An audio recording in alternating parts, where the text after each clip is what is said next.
And let's hear it for wearing gloves, wearing 3/4 length gloves. Top fashion, quite a pronounced bust line as well, and everything is quite at the front. Oh, there's a lady with a crochet blanket. I know it's all about women, this film, but my goodness, the men's dress is done beautifully. Hello, I'm Rosemary and I'm the curator at the Fashion Museum here in Bath, and I'm going to be looking at the clips of some films and seeing how fashion's done in Hollywood. So let's have a look at the first film.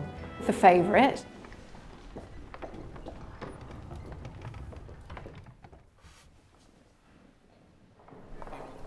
And lots of people in black and white moving around about to dance. But what struck me straight away is the men's wigs. They've got two kind of horns of wigs, which is absolutely spot on for this date.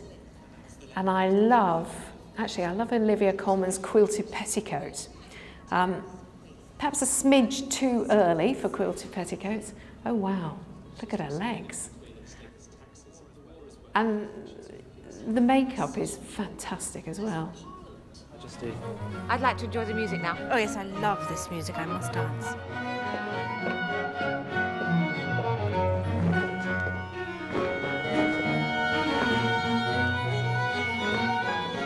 I know it's all about women, this film, but my goodness, the men's dress is done beautifully. I've just seen this fantastic turn-back cuff, and they were really, really, really deep at the late 17th century, beginning of the 18th century.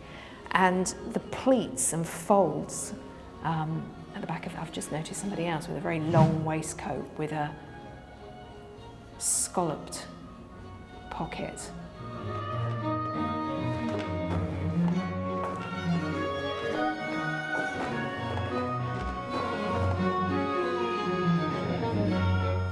See as well with Olivia Colman's her bodice, it kind of stands away from her chest as well, and then these just off the sleeve of drop sleeves there. That is really accurate. We have the silver tissue dress here at the Fashion Museum in Bath, which is from 1660, and it's exactly that same kind of silhouette, sort of standing away from the body a little bit.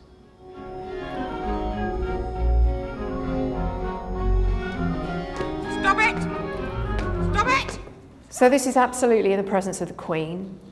This is court, the royal court, and this is where people would stand around for hours waiting just to be part and in the part of the event in the presence of the monarch.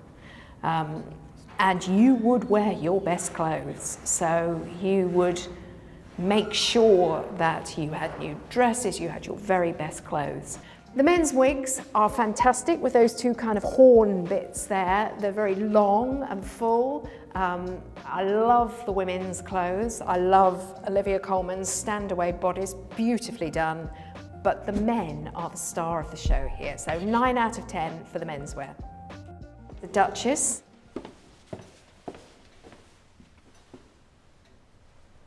I must apologise, Mamma, we'll be making too much noise. Not at all, my darling. That lovely plain colour, that's really interesting actually, because that shows the difference between the ages of the women. Because Keira, with that slightly sort of bow shape and those very pale colours, that's the future. That's the lighter silks of the 1760s, 1770s, 70s, 80s. Whereas the older figure is wearing a darker coloured figured silk, which nods back to the earlier part of the 18th century. So costume designers are really clever there in that they've just created character through costume, which is what costume designers do so brilliantly. It's a fine match. It would be selfish of me not to let you go. But he loves me. Yes, of course. I've only met him twice. When one truly loves someone, one doesn't have to know them well to be sure, Georgiana. One feels it right away. I also love their lace in their hair as well, and how that's worked into their hairstyles. The wig makers and the hairdressers here, absolutely superb work.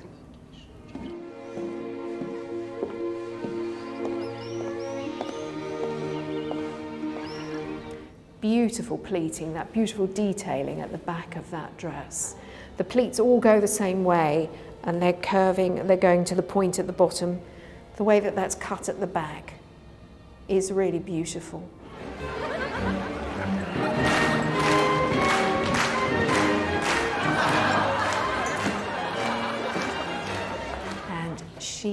is wearing a gown which is very low cut at the front, and she's got some fantastic jewellery, and her hair is beautiful. Her hair is very high. I think it's probably a wig.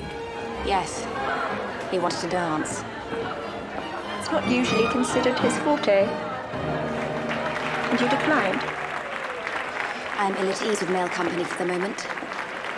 Oh, look, she just turned round and she's got some fabulous flowers in her hair. Now that looks really like, there's quite a lot of famous fashion plates, or this was the beginning of the fashion plate. So engravings printed in, I suppose, forerunners of fashion magazines. And there are a lot of illustrations of this period, 1770s, 1780s, of towering hairstyles with all kinds of things weaved or woven into the hairstyles. And Keira's, she's got one of those hairstyles without a question of the doubt.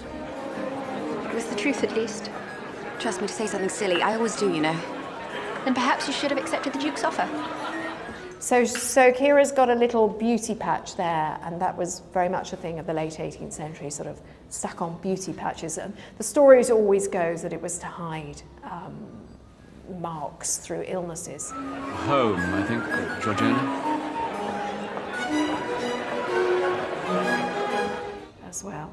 I can see a sack back in between the two ladies, so that's the pleat, the dress with the very long pleats right at the top that fan out from the back.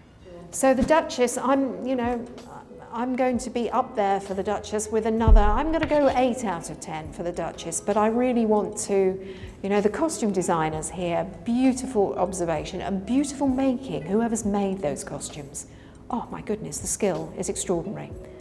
So not quite going to write, 8.5 out of 10. Pride and Prejudice. She's wearing a Spencer, which is a high-cut bodice. And not many of those survive in museum collections, but that's beautifully done. Miss Bennet, I did not expect to see you, sir. We understood all the family were from home, or we should never have presumed. And that shirt, and it's got the way that it's cut, it's got a panel here at the top. Beautiful linen, and the floppy collar with a little Dorset button, which is a cloth-covered button, and a loop. That's how it's fastened.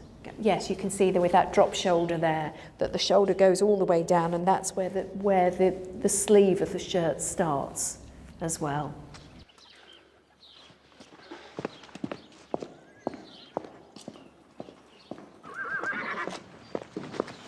Miss Bennet, please allow me to... There's a very nice detail on the lapel there with an M cut, if you look at that, and that again is absolutely, again, beautifully observed. That's exactly what contemporary coats from this period are like. And he has this very high linen. Snow white linen was a mark of a gentleman as well. Thank you. Would you do me the honour of introducing me to your friends? Certainly. Just trying to see what Joanna David's got a little collar over her pelisse with a tiny puff of the sleeve, and is wearing brown gloves as well. That's a little bit strange, actually. That collar that Joanna David is wearing, I would associate with a little bit later. You tend to see that in 1830s. Fine tree there, I remember. On the green, by the smithy. The very one. Mr. Gardiner, do you care for fishing? Indeed I do, sir, when I get the chance of it. And if you have time, sir, you must come and fish in my truck. She looks like, oh, I can see what the fabric is. It's kind of like a slubby silk. Really fashionable in the 1990s. Not necessarily something that you would see around 1814. And I have to say, there's quite a pronounced bust line as well, and everything is quite at the front. Very wonder bra, which again was early 1990s rather than in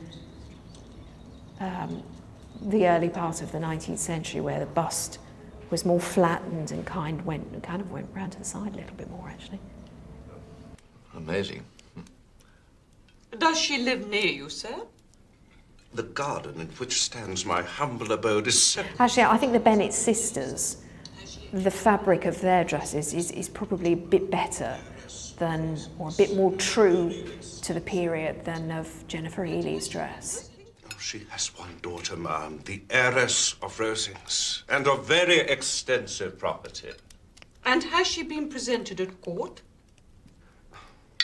She is unfortunately of a sickly constitution, In Jane Austen's letters to her sister Cassandra, there was a lot, at this date, 1815, there were lots of references to long sleeves being worn for evening wear. And although this isn't a ball, this is a dinner, it was very definitely, I think, happening in the evening. So again, that's absolutely à la mode. Okay, so I'm really fond of this adaptation. I think it says a lot about the 1990s, particularly the use of, has to be said, particularly where the bosom is placed, which again is very sort of wonder bra.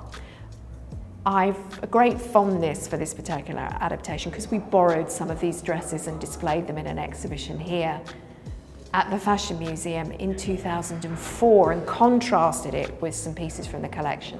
So I am going to give this, and I think it's one of the all-time great adaptations for the dress of Pride and Prejudice.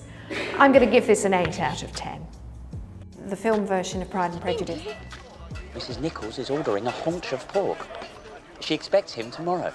Tomorrow? Not that I care about it. Mr. Bingley's nothing to us. I'm sure I never want to see him again, no. We shan't mention a word about it. Is it quite certain he's coming? Yes, madam. I believe... I think it's really interesting how a lot of historical adaptations or historical dramatisations say as much about the time in which they were made as the time in which they were set.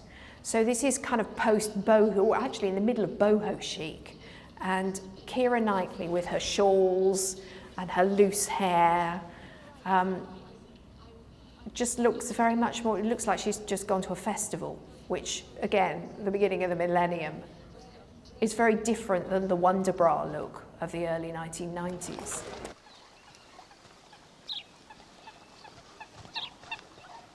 He has a slightly different coat. His coat has got a big fold-down collar, which is more sort of country dress. He's here, he's at the door. Mr. Bingley. Mr. Bingley?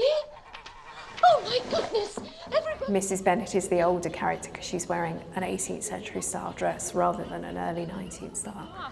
Mr. What's-his-name, a pompous one from before. Mr. Darcy?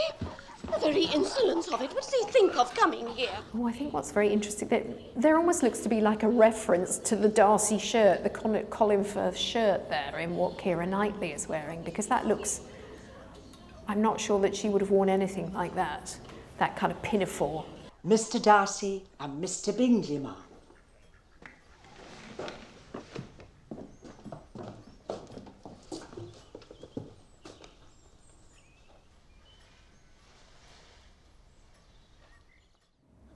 He's wearing something rather strange there, and that waistcoat, it looks to be a checked waistcoat with a really high collar underneath his coat, and I'm not sure that I've seen anything like that in the collection here at the Fashion Museum. I'm going to give that, well, for kind of creativity and style, it's right up there with an 8 or a 9 and character matching. But in terms of kind of taking steps away from historicism, I think I'm going to go down to a 6 or a 7 there as well, particularly for what Keira's wearing, which just looks extraordinary. But I love how it's of its time. I think it's so fascinating as well. Victoria and Abdul. I understand there is some concern over my desires on preferment. I understand feelings... Now, Queen Victoria, of course, was widowed in 1861. I think it was a little bit later, when her beloved Albert died, and then wore mourning for the rest of her life. And you can absolutely see that with this dress. We have here at the Fashion Museum, we're very lucky, and we have one dress in the collection that belonged to Queen Victoria and was from this period, from the 1890s. And I have to say, it's one of the most beautiful dresses that I have ever seen. The making is exquisite, and the design of it is exquisite, because at first look, it just looks like a black dress, but you go into the detail a little bit more, and it has mourning crepe applied on the bodice, which I think this dress has as well. It has patch pockets and it has beautiful black lace.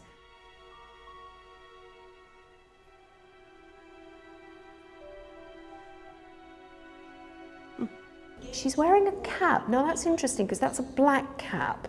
Most of the widow's caps that I've seen have been white, sort of beautifully pleated, very fine, very, very fine silk.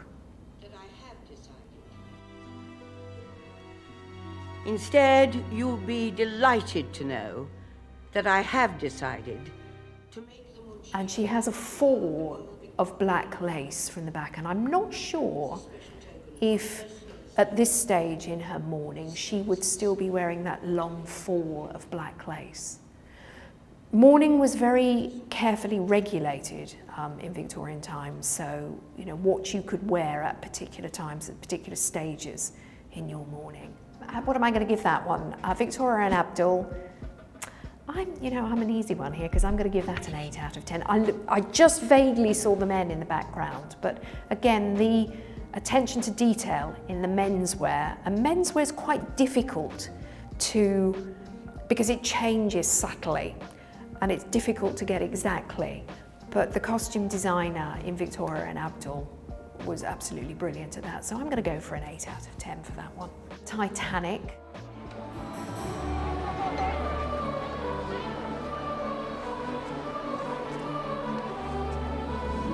Oh wow, that is the most amazing hat.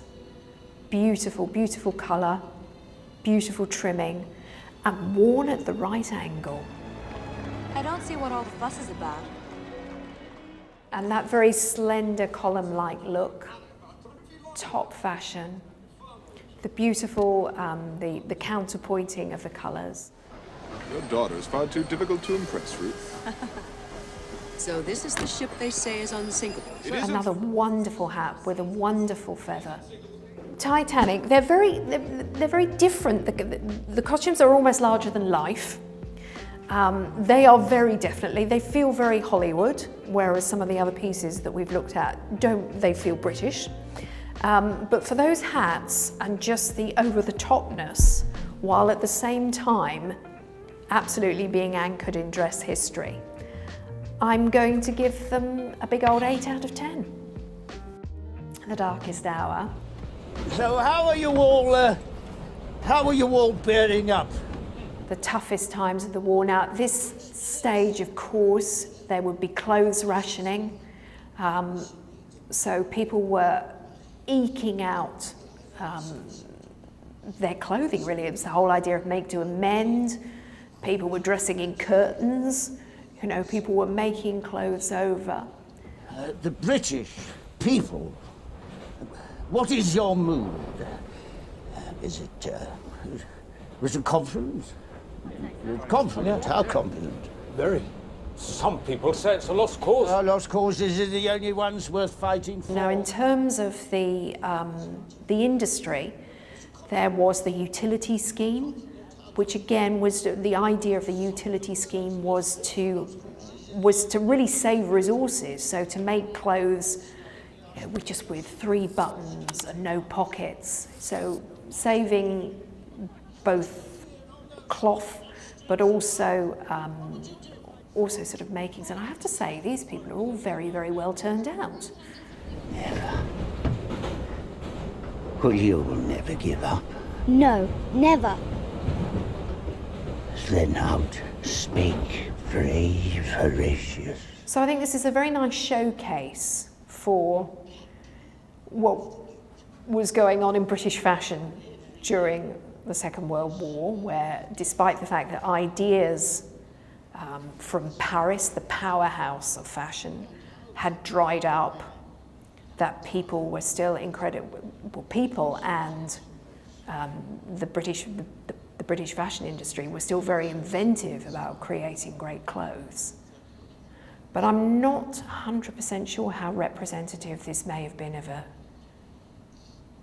a tube carriage in London in the really dark days of the war. Okay, so with that one, The Darkest Hour, I am going to give that that's a difficult one. It's a really difficult one. As a piece of theatre, as a piece of film, and different styles, different peoples, and the different colours just going off each other, I'm going to give that an 8 out of 10. In terms of how accurate that was of a scene from the Blitz, I think I'm going to give it I might give it a 5 out of 10, my lowest score yet. The Iron Lady. For a start, that hat has got to go, and the pearls.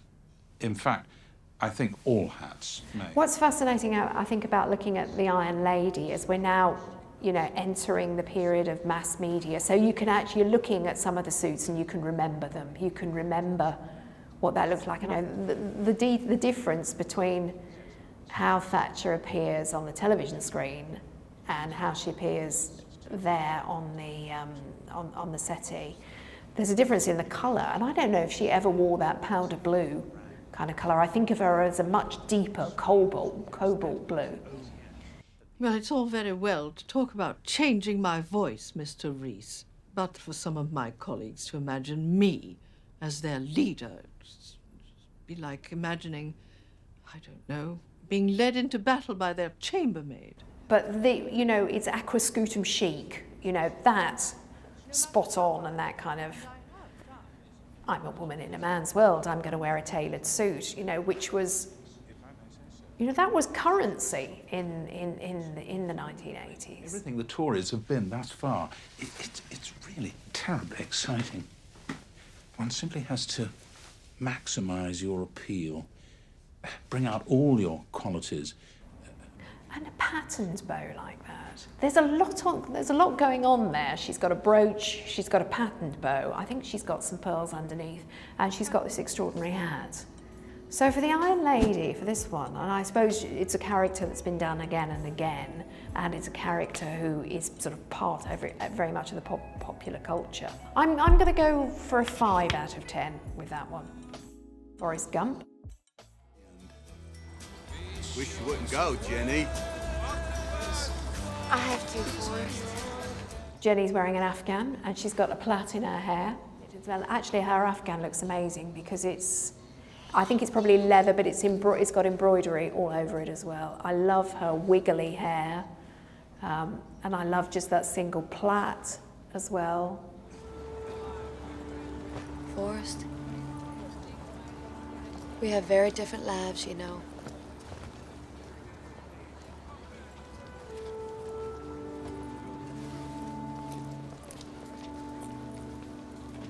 I want you. Really beautifully observed, actually, but it's kind of American hippies. It's kind of Woodstock.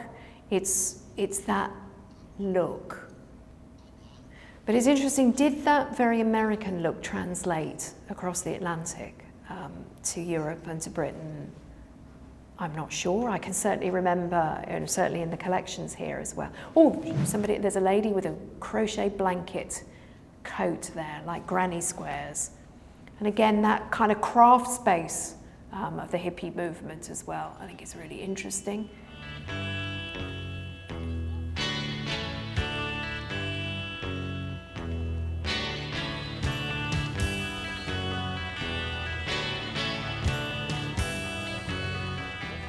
So what's great here is actually not just the main characters, but you look at the crowd as well, and there's really sort of nice details, but it's almost like it's like a catalogue of this is a hippie look with the band around there. They've dressed their extras and all of that.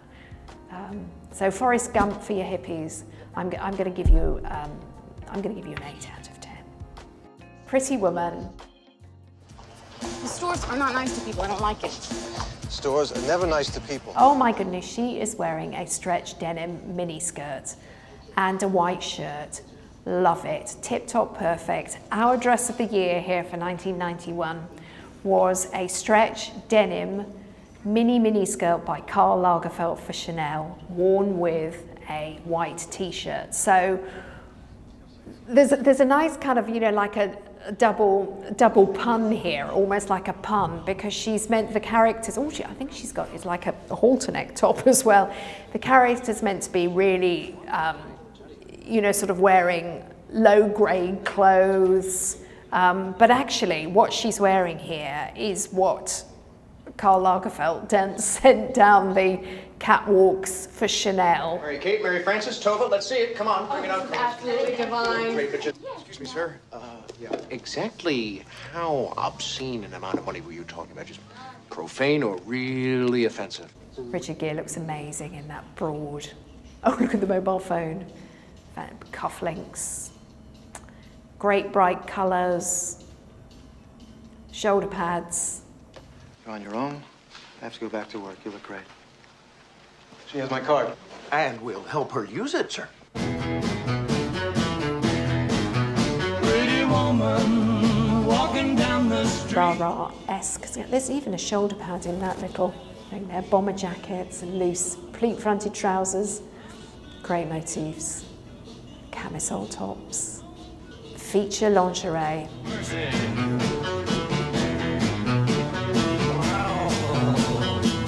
Edward would love that tie. Give her the tie. The tie. Take off the tie. Give her the tie. And shoes. You know, this is the beginning of the whole great sort of accessories as the main fact, which was so important in the early 1990s. And let's hear it for wearing gloves, wearing 3/4 length gloves ruched up like that. Every single accessory, hat, clutch bag, gloves, and great shoes as well. Well, I have to say, Pretty Woman gets my 9 out of 10. That's possibly my highest score. I think that's so cool. That's really the clothes, well, I mean, obviously in that particular scene, the clothes of the star, and my goodness, Julia Roberts knows how to work them as well. That's fantastic. Thanks for watching this video on the History Hit YouTube channel. You can subscribe right here to make sure you don't miss any of our great films that are coming out. Or if you are a true history fan, check out our special dedicated history channel, historyhit.tv. You're going to love it.